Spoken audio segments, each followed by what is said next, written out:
Comienza A las Fuentes de la Fe en Tierra Santa, un programa dirigido por el padre Francesco Voltaggio.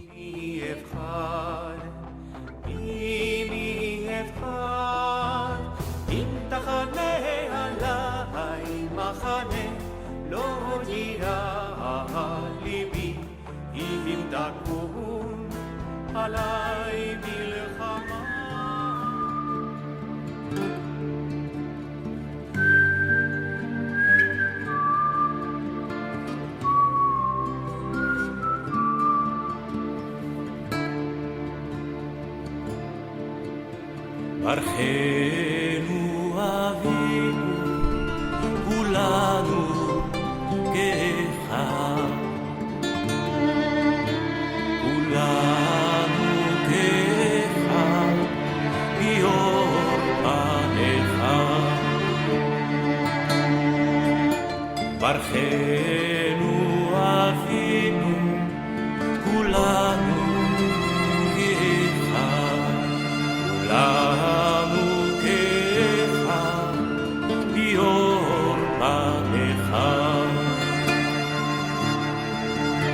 Barchenu Avinu Kulanu Kecha Kulanu Kecha Bior Panecha.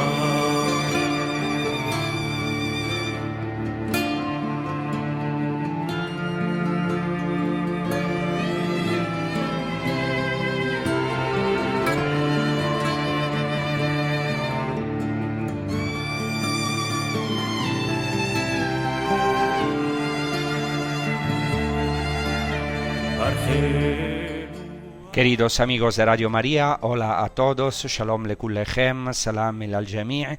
Empezamos este episodio con un canto judío, Barchenu Avinu, ejecutado por Mark Farrugia, que decía: Barchenu Avinu, bendícenos, Padre nuestro, a todos nosotros como uno solo. Y os deseo un feliz tiempo de Navidad y también un feliz y santo año nuevo en el Señor, lleno de bendiciones para todos vosotros, y por eso hemos empezado este episodio con un canto, una bendición a todos nosotros como uno solo. Después de dedicar un episodio a la maravillosa carta apostólica del Papa León sobre la arqueología y la encarnación, con especial relación a la Navidad, retomamos ahora el hilo donde lo habíamos dejado, el episodio del signo de Jonás, de esta palabra de Jesucristo sobre el signo de Jonás, que al final es sí mismo. Y vamos ahora a proclamar el Evangelio de según San Mateo, algunos versículos del capítulo 12 y algunos versículos del capítulo 16. Del Santo Evangelio según San Mateo proclamamos ahora desde el capítulo 12, desde el versículo 38. Entonces algunos escribas y fariseos le dijeron: Maestro, queremos ver un milagro tuyo.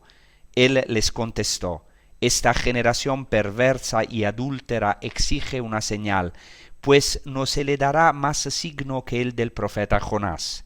3 días y 3 noches estuvo Jonás en el vientre del cetáceo, pues 3 días y 3 noches estará el Hijo del Hombre en el seno de la tierra. Después el capítulo 16, desde el versículo 1, se le acercaron los fariseos y saduceos y para ponerlo a prueba le pidieron que les mostrase un signo del cielo. Les contestó: Al atardecer decís, va a ser buen tiempo, porque el cielo está rojo, y a la mañana hoy lloverá, porque el cielo está rojo oscuro. ¿Sabéis distinguir el aspecto del cielo y no sois capaces de distinguir los signos de los tiempos? Esta generación perversa y adúltera exige una señal, pues no se le dará más signo que el de Jonás. Y dejándolos se marchó. Hasta aquí el Evangelio de San Mateo. Y estos evangelios giran en torno a los signos, a esos signos que hay que saber leer y discernir, los llamados signos de los tiempos, según la expresión misma de nuestro Señor Jesucristo. En la Biblia y especialmente en el Antiguo Testamento, la palabra signo, en hebreo ot, nos lleva de inmediato a Moisés, al relato del Éxodo. Moisés es enviado por Dios precisamente para realizar signos, gracias a su poder, al poder de Dios, para conducir a su pueblo desde la esclavitud a la liberación. Por eso, aquí no solo aparece el signo de Jonás, sino los signos son el lenguaje típico de la misión de Moisés, el gran liberador. Y en la tradición judía, el Mesías, que para los judíos todavía debe venir, mientras que para nosotros claramente es Jesús de Nazaret, el Cristo, el Mesías, según la tradición judía, debe actuar como había actuado el primer Redentor, que es Moisés. Por eso al Mesías se le llama el segundo Redentor, o sea, aquel que habría de repetir de manera eminente los signos del Éxodo de Moisés para mostrar que realmente venía de Dios. Pero aquí surge el problema. En el judaísmo existe una discusión muy viva sobre los signos, y justo eso es lo que encontramos en estos evangelios, una controversia en torno a los signos. Fijaos bien en quienes se acercan a Jesús para ponerlo a prueba, pidiéndole un signo del cielo. Ponerlo a prueba, o sea, quiere decir tentarlo, exactamente como en el Antiguo Testamento, cuando el pueblo tentaba a Dios en el desierto. Es uno de los pecados más graves. Pues bien, quienes hacen esto son fariseos y saduceos. Y ya lo hemos dicho en otras ocasiones, eran dos grupos casi opuestos. Los fariseos creían en la resurrección de los muertos, en la tradición oral, en los profetas. Los saduceos, en cambio, no creían en la resurrección, aceptaban solo la Torá escrita y negaban la existencia de ángeles y espíritus. Eran adversarios declarados y, sin embargo, qué gran ironía, se unen ahora para tenderle una trampa a Jesús, exigiéndole un signo, un milagro, una señal del cielo. Más adelante profundizaremos todavía más en este punto. Estamos en el corazón del tema, el signo de Jonás. En Mateo al capítulo 16 y también en Marcos, en el pasaje paralelo, vemos cómo se acercan a Jesús para tentarlo. En Marcos solo los fariseos. En Mateo, como hemos escuchado, los fariseos y los saduceos. Y la respuesta de Jesús es contundente. Esta generación malvada y adúltera pide un signo, pero no se le dará otro signo que el signo de Jonás. Volvemos así a lo que decíamos. Según la tradición judía, el Mesías debe hacer signos como Moisés, y más que él. Pero esa misma tradición conserva siempre dos líneas de pensamiento, igual que ocurre después en el Nuevo Testamento. Por un lado es evidente, los milagros existen, Dios hace signos, Dios actúa con poder y se sirve de personas concretas. Pero por otro lado hay una gran cautela. No hay que fiarse ciegamente de los signos, porque pueden engañar, pueden buscarse por interés propio o peor aún, pueden convertirse en una excusa para no cumplir la voluntad de Dios, en el caso del pueblo judío, para no vivir según la Torá. Y hay muchos textos que tratan este tema, especialmente en el Talmud, pero yo quisiera detenerme ahora en este evangelio y en una pregunta que sigue viva hoy en el judaísmo: ¿cómo y cuándo vendrá el Mesías? ¿Cómo deberá manifestarse? ¿Deberá manifestarse con signos y milagros? Aquí, como os decía, existe una discusión no solo entre distintos rabinos, sino incluso dentro del pensamiento de un mismo autor. Un ejemplo muy claro es el gran Moisés Maimónides, dicho en hebreo Rambam. En una de sus obras afirma que el Mesías deberá realizar prodigios, en otra, en cambio, sostiene exactamente lo contrario. Por ejemplo, en su obra Yad Hazaká, que quiere decir la mano fuerte, Moisés Maimónides escribe algo sorprendente. Dice así: No pienses que el rey Mesías deba realizar signos y prodigios, ni introducir cambios extraordinarios en el mundo, ni resucitar a los muertos, ni cosas semejantes. Sin embargo, en otra obra suya, la Igeret Teman, dice lo opuesto, que los signos y prodigios del Mesías confirmarán su legitimidad y su descendencia, porque el Mesías no puede limitarse a decir quién es, sino que debe demostrarlo con hechos, con signos visibles, para que se sepa que es realmente el Mesías. Hoy los rabinos explican que no se trata de una contradicción pura y simple.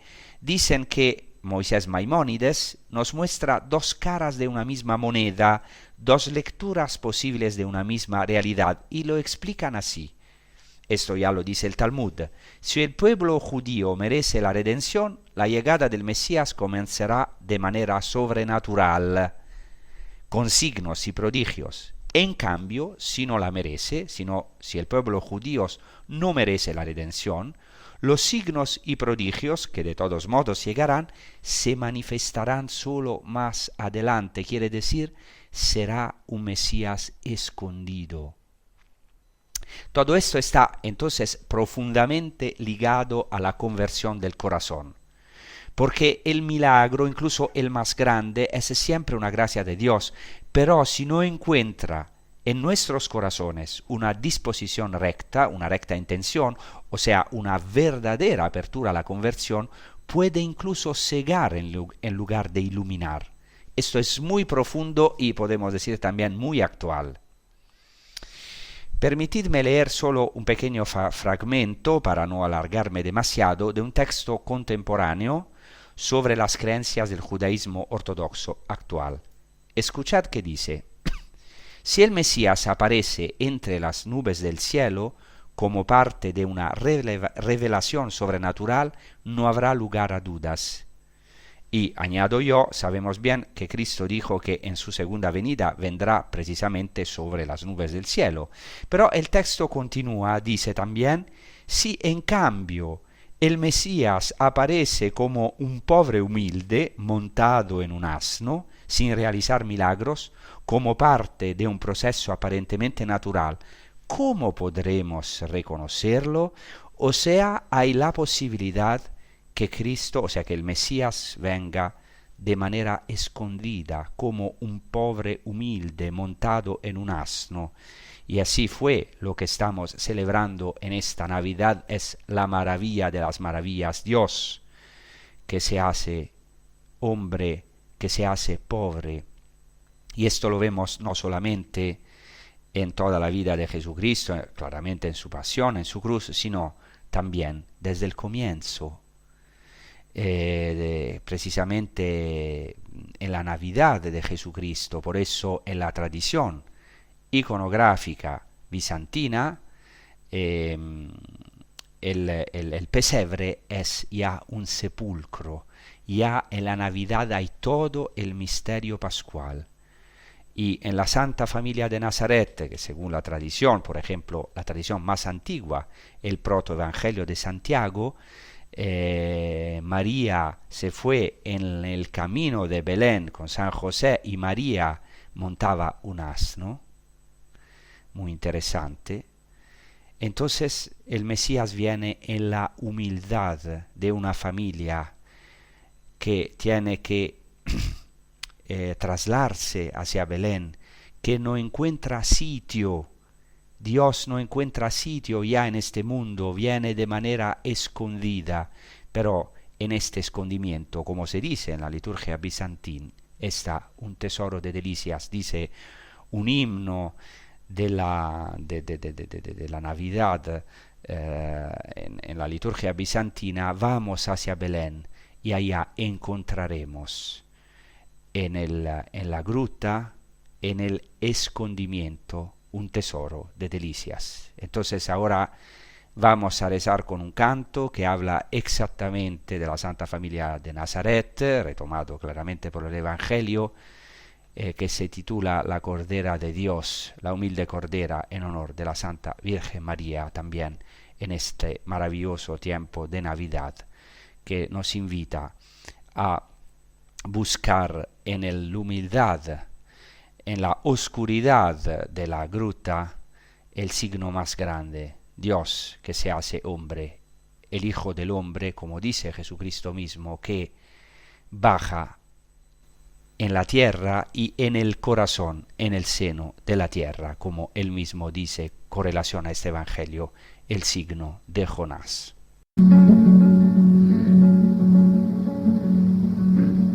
Era la Virgen María,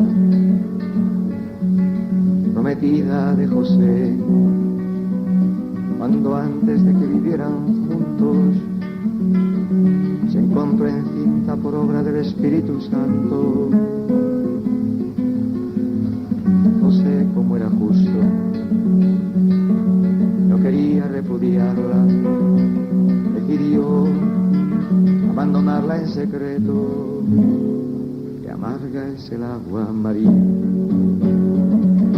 Cordera de Dios, humilde Cordera, que no te resistes al mal, Madre de Jesús y Madre nuestra, ruega por nosotros,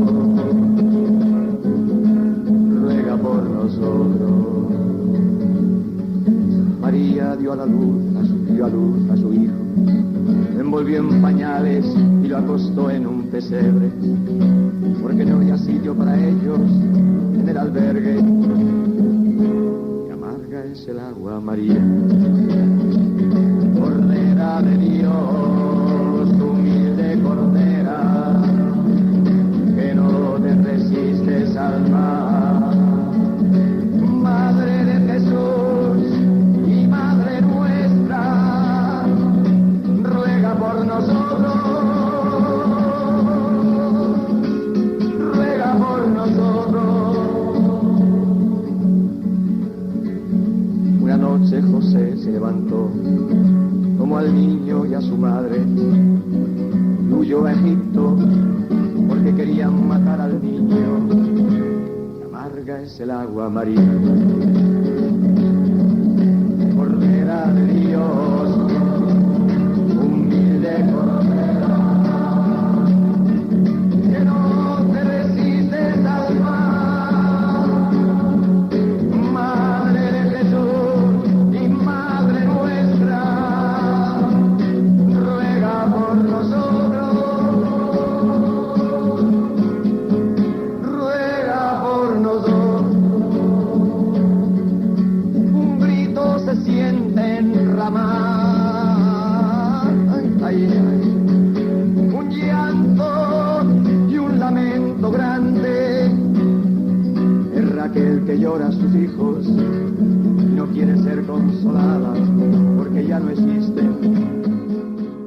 Los sabios judíos subrayan que los judíos en Egipto, el pueblo judío, vivió algo parecido de lo que hemos dicho en la primera parte del episodio, cuando Moisés anunció que el Señor se le había revelado y le había mandado liberar al pueblo.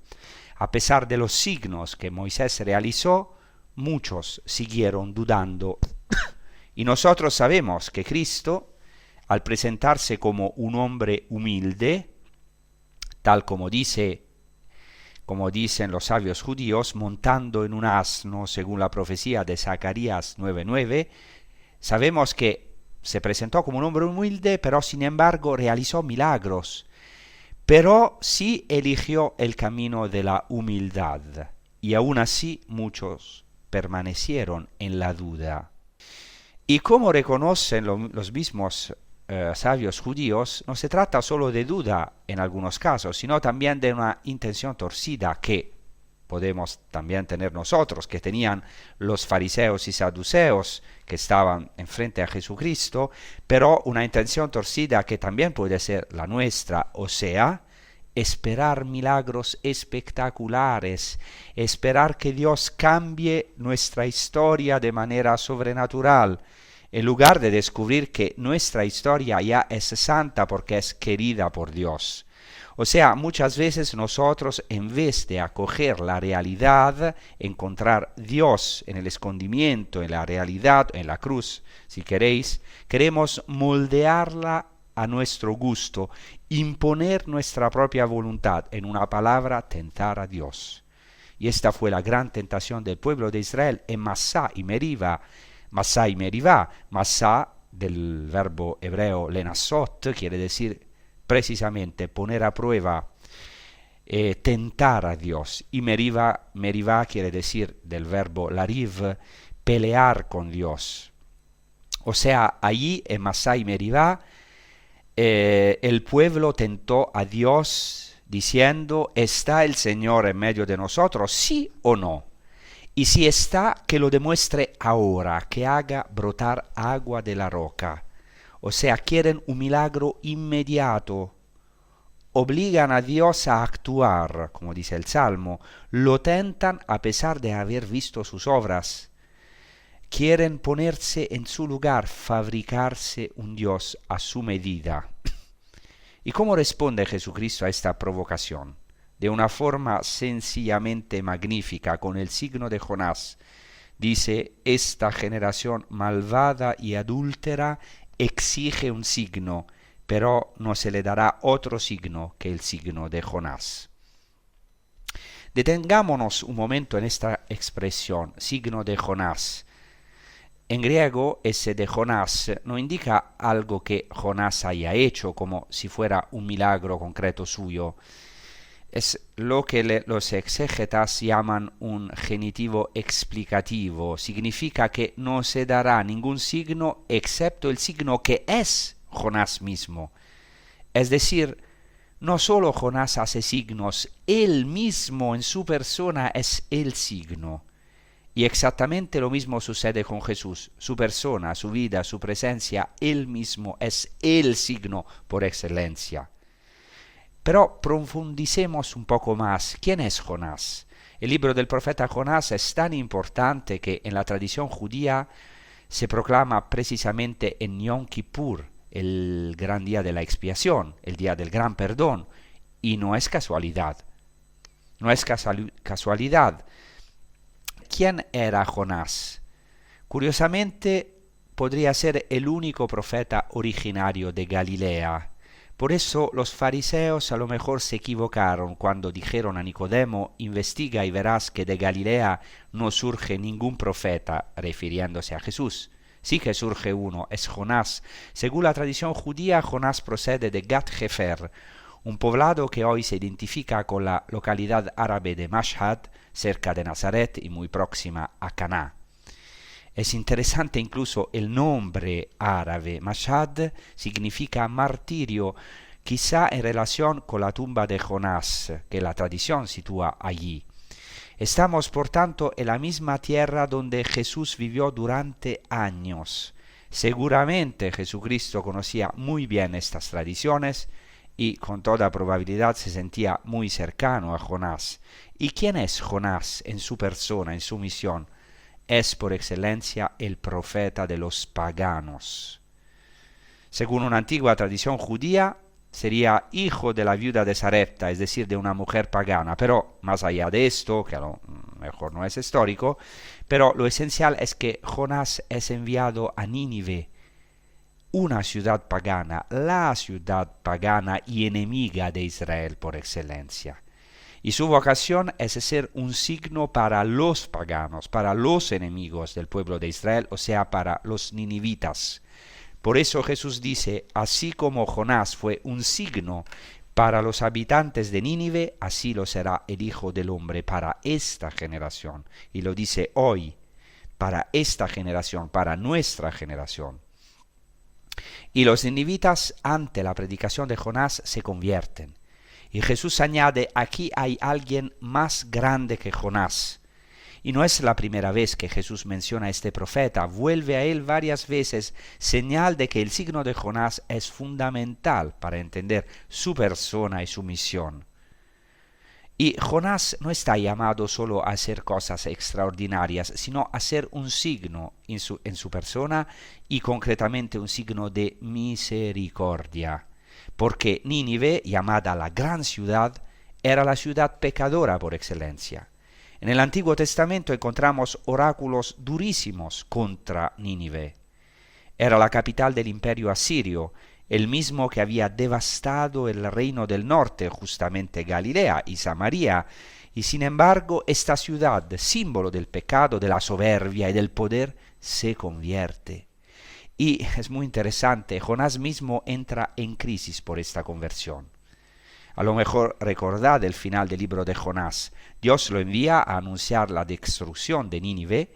Dentro de 40 días, tiene que decir Jonás, Nínive será destruida. Pero lo que ocurre es exactamente lo contrario. La ciudad entera se convierte. Se convierte el pueblo, se convierte el rey, hasta los animales, dice el libro de Jonás, participan del ayuno. Es una conversión total, casi exagerada. Y entonces sucede algo sorprendente. Dios revoca el castigo, no destruye la ciudad. Según la tradición judía, la conversión tiene un poder inmenso, puede cambiar incluso el decreto de Dios, puede ir más allá del juicio ya pronunciado en esta vida, claramente. O sea, mientras estamos vivos siempre hay esperanza. La teshuvá, el retorno a Dios, la conversión, nos permite cambiar, dar un vuelco a nuestra vida y abrirnos a la salvación. La conversión es en definitiva la clave de la salvación, y este es el corazón del signo de Jonás. ¿Y qué sucede entonces? Ocurre algo desconcertante. Dios perdona la ciudad, y la profecía de Jonás no se cumple. Nínive no es destruida. En cierto sentido, Jonás fracasa, queda en ridículo, porque él había anunciado con toda claridad, dentro de 40 días Nínive será destruida, y no pasa nada. Y precisamente por eso entra en crisis, porque el libro de Jonás desmonta muchas de nuestras ideas preconcebidas, incluso nuestra imagen de Dios. Y así Jonás entra en conflicto interior, porque no logra aceptar una misericordia tan grande. Y antes de todo esto, Jonás es el profeta que huye. Y aquí hay un detalle precioso. Yoná en hebreo, Jonás, Yoná en hebreo, quiere decir paloma. El nombre ya es una señal. Y si leemos con atención a los profetas del Antiguo Testamento, vemos una evolución muy clara. Al principio, los profetas, a pesar de proclamar la palabra de Dios, realizan signos externos, concretos, pero poco a poco Dios los conduce a algo más profundo, no solo a hacer signos con el poder de Dios, sino convertirse ellos mismos en un signo. Pensad en Jeremías, pensad en Ezequiel. Ya no se trata solo de gestos simbólicos, lo que se llama en hebreo ot, signo profético, sino de sufrir en la propia carne, o sea, algo que implica la vida entera. Pensad en Oseas, obligado a casarse con una mujer infiel para mostrar la infidelidad del pueblo. Pensad en Jeremías y en Ezequiel, que cargan en sí mismos el drama del exilio. Ellos no solo anuncian, sino que encarnan la palabra divina. Y así sucede también con Jonás. Toda su vida se convierte en una señal. Volvemos al comienzo del libro de Jonás. Dios le ordena a Jonás que vaya a Nínive. ¿Y qué hace Yoná, la paloma? Huye. En el capítulo 1, Jonás se embarca en Jaffa, el gran puerto de la época, donde hoy está Tel Aviv, paga su pasaje y zarpa rumbo a Tarsis, un lugar lejano hacia occidente, en la dirección opuesta de Nínive. O sea, Jonás huye del Señor. Y si seamos sinceros, o sea, es importante que seamos sinceros, esta es también nuestra tentación. Muchas veces nosotros somos esas palomas inquietas, esos Jonás que prefieren escapar. Entonces, estalla una tormenta violentísima. El barco donde está Jonás parece a punto de hundirse y los marineros, que son paganos, están aterrorizados. Y Jonás, mientras tanto, ¿qué hace? Duerme en lo más profundo de la nave. La escena también recuerda a Jesús dormido en la barca. Los marineros, supersticiosos como siempre, echan suertes para saber quién es el responsable del desastre, de la tormenta, y la suerte cae sobre Jonás. Y Jonás se presenta, no puede quedar escondido, dice: soy judío. Y le preguntan entonces los marineros qué deben hacer para que el mar se calme. Y Jonás responde algo impresionante, sobre todo si lo leemos a la luz de Cristo. Dice: arrojadme al mar y el mar se calmará. Así Jonás, aunque es el profeta que huye, es muy humano como nosotros, pero al final se ofrece a sí mismo para calmar la tormenta. Es una prefiguración de Jesucristo, el inocente que apacigua el caos. Pero Jonás también se ofrece para expiar su culpa y salvar a los marineros, a los paganos, salvar el barco. Aunque los marineros no quieren mancharse con sangre inocente, Jonás insiste y finalmente lo arrojan al mar. Y Jonás, él que quería huir, termina entregándose. Atención a otro detalle precioso. Jonás es también una figura de San Pedro. Recordad que San Pedro se llamaba Simón Bar Yoná, Simón hijo de Jonás, en arameo, Bar Yoná. Pedro es hijo de Jonás, hijo de la paloma, porque como Jonás intentó huir, escapar ante la cruz, pero como Jonás también él acabará sumergiéndose en ella, en la cruz de Cristo. ¡Qué maravilla! Porque Dios nos concede una segunda oportunidad, como hizo con Jonás, como hizo con San Pedro. Y esta es una buena noticia para nosotros. Dios, no siempre, pero muchas veces nos da una segunda oportunidad. Dios le dio una segunda oportunidad a Jonás, se la dio a Pedro y nos la da también a nosotros. Mientras hay tiempo, Dios nos invita a lanzarnos al mar de la historia, a asumir los problemas del mundo y así calmar la tormenta con nuestra propia vida, convirtiéndonos nosotros mismos en un signo, por el poder de la gracia de Dios, claramente. Y así Jonás es arrojado al mar y el Señor dispone que un gran pez lo engulla. Permanece en su vientre 3 días y 3 noches. Este detalle es fundamental. La tradición judía subraya ese 3 veces, porque incluso en la mikvé, que es el baño ritual de purificación para los judíos, la inmersión se hace 3 veces. Nuestro bautismo nace de aquí, claramente con una novedad radical, porque no es solo una inmersión en el agua, una purificación, sino es el paso por la muerte y la inmersión en la vida misma de Cristo. Entonces Jonás desciende a lo más profundo del mar, a la boca del monstruo, que la tradición judía y cristiana identifica casi con un dragón, la boca del abismo. Y su oración es maravillosa porque él reza en el profundo del mar y dice: en mi angustia invoqué al Señor y me respondió, desde el seno del Sheol clamé y tú escuchaste mi voz, me arrojaste al abismo, al corazón del mar. Y así Jonás se convierte en una prefiguración del signo mismo de Cristo, 3 días y 3 noches en el abismo, signo de la muerte, y gracias a él la tormenta se calma. Por eso Jonás es el profeta de la misericordia, porque gracias a su palabra Nínive se convierte. Por eso se llama Yoná, paloma. Recordad la historia de Noé. Después de 40 días de diluvio, una paloma anuncia el fin de la ira de Dios. Y de la misma manera, esta paloma, que es Jonás, anuncia el final del juicio sobre Nínive. Con su vida entera proclama que la misericordia de Dios es más fuerte que el castigo.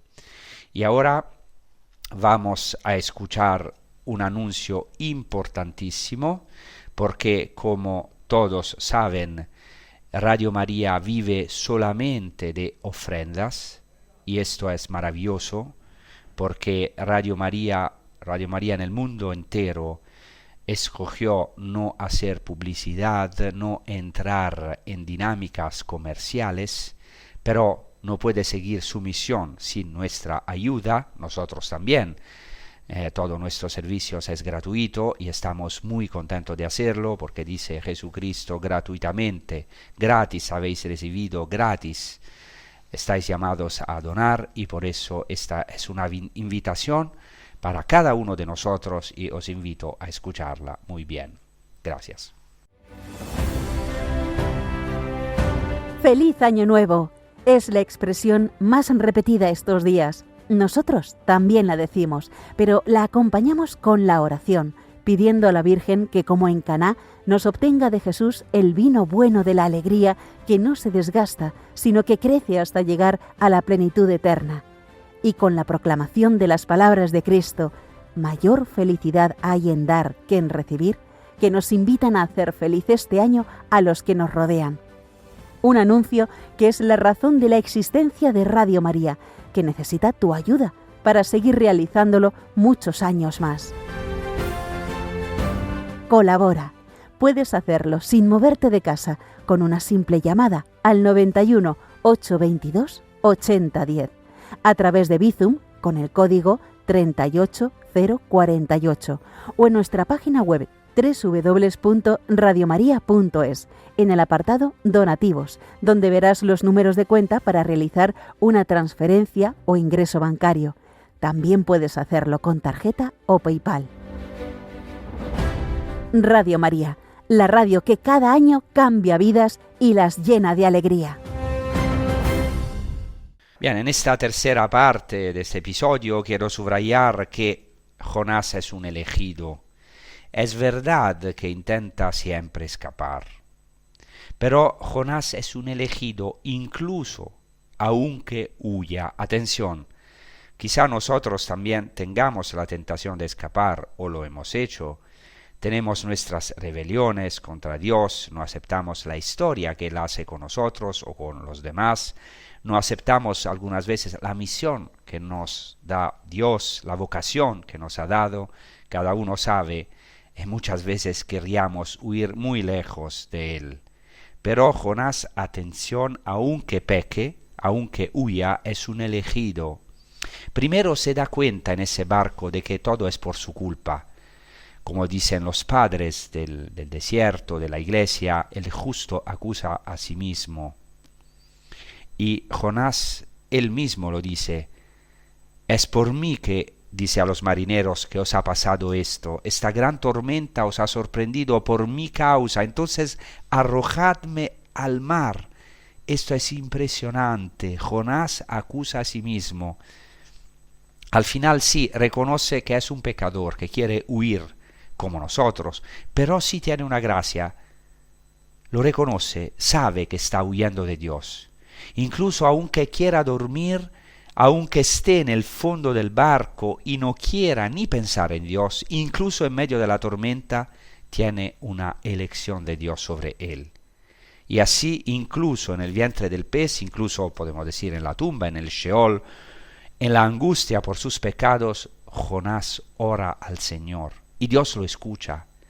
Y esta es una buena noticia. Incluso si estamos en el fondo del mar a causa de nuestros pecados, nuestras infidelidades, nuestras huidas, hay esperanza. Dios puede escucharnos. Jonás tiene una misión y Dios no se rinde, no lo abandona, lo llama por segunda vez.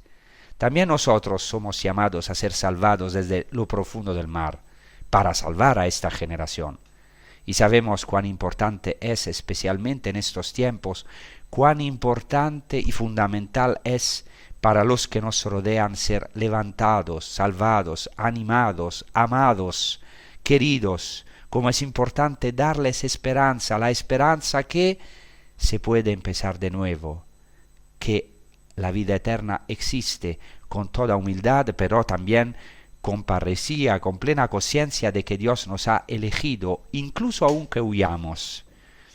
Entonces, cuando nos encontramos en el fondo del mar, gritamos a Él. Y así Dios da una segunda oportunidad a Jonás.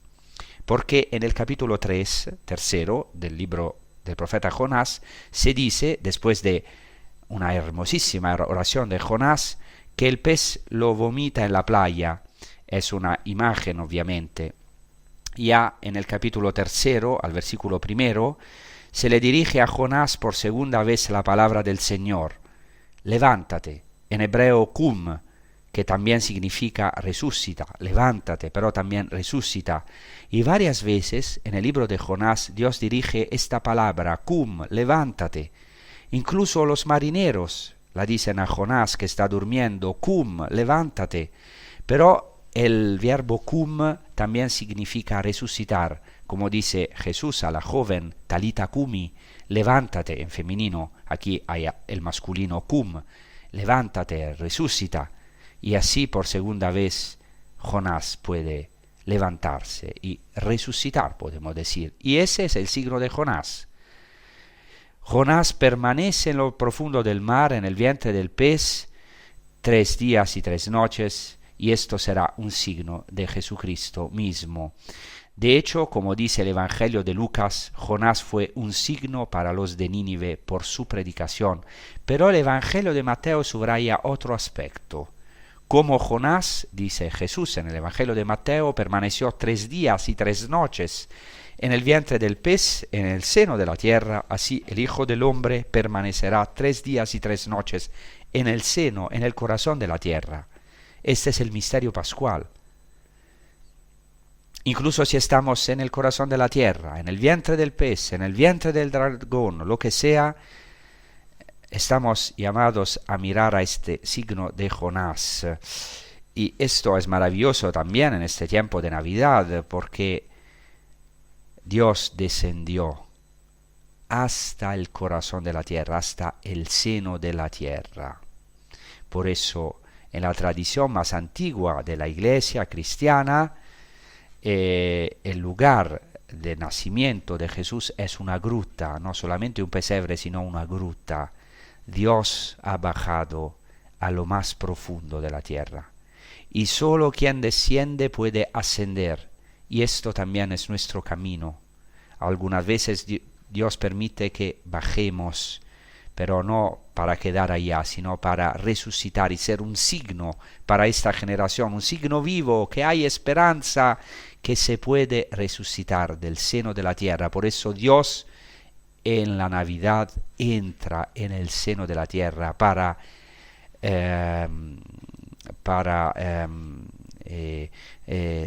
donarnos esta luz en el medio de la oscuridad, para resplandecer en la oscuridad más profunda. Porque estos 3 días y 3 noches en el vientre del pez, según la tradición judía, ya son un signo de la tumba. Leo, por ejemplo, un midrash, tomado de un texto místico judío, del Zohar, que dice así, refiriéndose a Jonás: lo arrojaron al mar y el mar calmó su furia. Cuando el hombre entra en el cementerio, que es el lugar del juicio, la tormenta, que son los castigos, se calma. El pez que engulle a Jonás es la tumba. ¿Y qué está escrito? Y Jonás permaneció en el vientre del pez. El vientre del pez, el Sheol. ¿De dónde se deduce esto? ¿Por qué se dice? Desde el vientre del Sheol he clamado. Entonces, incluso los judíos equiparan el vientre del pez con la tumba, con el Sheol. Y esto es lo que se cumplió en Cristo. Cristo descendió hasta lo más profundo de nuestro mar, es decir, hasta la tumba, y aún más descendió a los infiernos, al Sheol, a lo más profundo. Ya claramente hemos dicho, en toda su vida, desde su nacimiento, descendió a lo más profundo, al pesebre, allá donde nosotros no podemos mirar.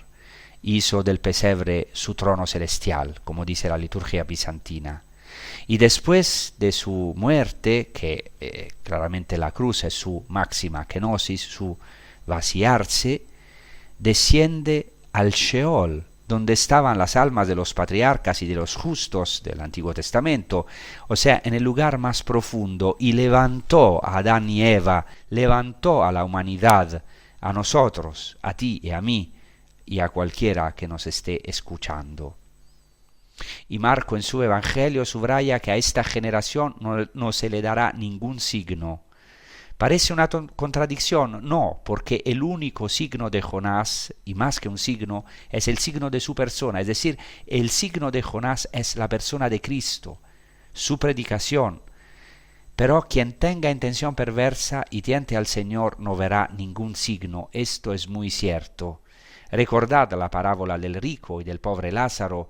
Cuando el rico se encuentra en el infierno, dice: Padre Abraham, Envía a alguien a mis hermanos, a 5 de ellos, para que sepan.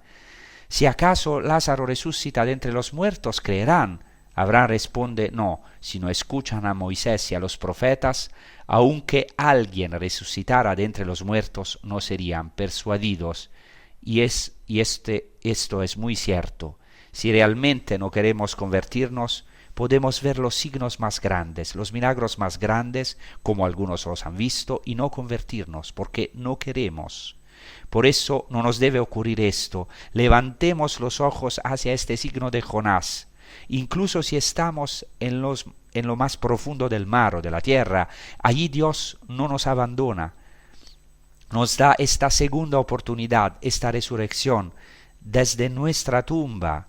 Dice el profeta Ezequiel, no digáis que nuestra esperanza se ha perdido, porque los huesos secos pueden resucitar. También nosotros podemos levantarnos de nuestros pecados. Incluso los profetas quisieron huir, incluso San Pedro, pero al final ellos mismos se convirtieron en signos, en el único signo que es Cristo. Y al ser salvados de su negación, de sus huidas, de sus pecados, pudieron ser una buena noticia para esta generación, porque esta generación espera signos de misericordia, señales de que hay esperanza, de que hay perdón de los pecados, de que hay posibilidad de resurrección. ¿Y cómo podrán verlo? No principalmente a través de milagros externos, sino a través del milagro que somos nosotros, cada uno de nosotros, que en el fondo cada uno de nosotros es un milagro, especialmente quienes han experimentado ser salvados desde lo más profundo del mar. Por eso el signo de los primeros cristianos era un pez. Cristo es el pez. Nosotros en él somos sacados del mar de nuestros pecados para resucitar a la vida nueva. Muchas gracias y os deseo un feliz tiempo de Navidad, un feliz año nuevo en el Señor lleno de bendiciones para todos vosotros y que el Señor os bendiga y hasta la próxima. Gracias.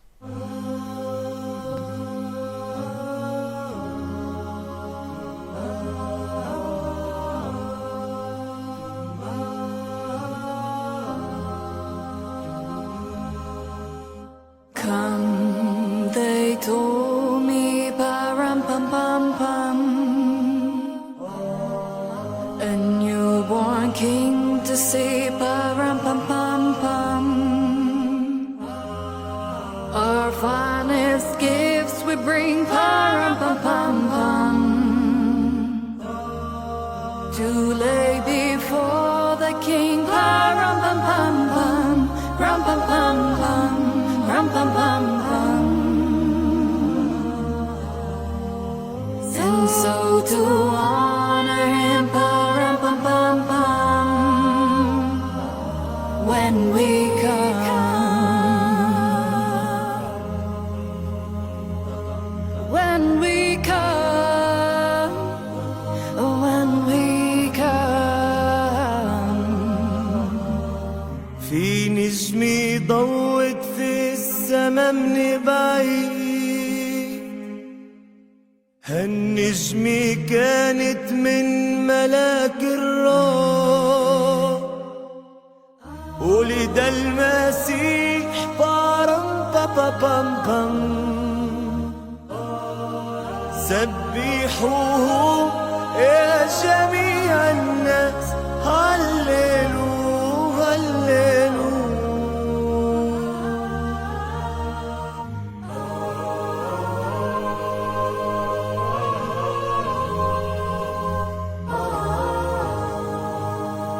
Sulla strada para pa pam pam,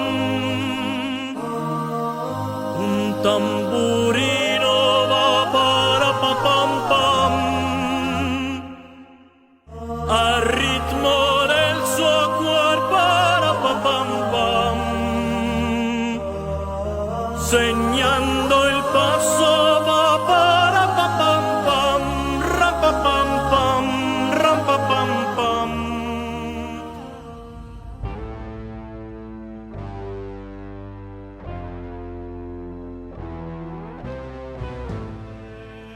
Y así concluye A las fuentes de la fe en Tierra Santa, con el padre Francesco Voltaggio.